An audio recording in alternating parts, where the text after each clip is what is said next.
Welcome to the Slop Farm. Enjoy the video.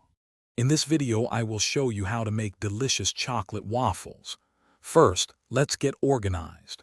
It's always a good idea to gather all your ingredients, both dry and wet, before you start mixing. This makes the process much smoother. Also, remember to preheat your waffle iron so it's perfectly ready when your batter is. And for that deep, rich taste, choose a high-quality cocoa powder. Now, let's create that perfect chocolate waffle batter. Start by whisking all your dry ingredients together in a large bowl, making sure they are well combined. In a separate bowl, mix your wet ingredients until they are smooth and fully incorporated. The key here is to then gently fold the wet mixture into the dry. Be careful not to overmix, as this can lead to tough waffles. With your batter ready, it's time to cook. If your waffle iron isn't non-stick, lightly grease it before adding the batter.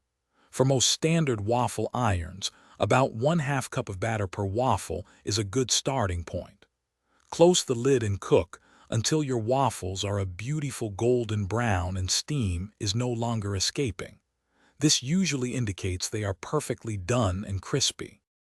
Your delicious chocolate waffles are now ready to enjoy. Serve them warm with your favorite toppings. Fresh berries, a dollop of whipped cream, or a drizzle of maple syrup are always fantastic choices. Get creative and make them your own. And hey, before you go, make sure to check the description below for a link to Darn Tough socks and other great deals.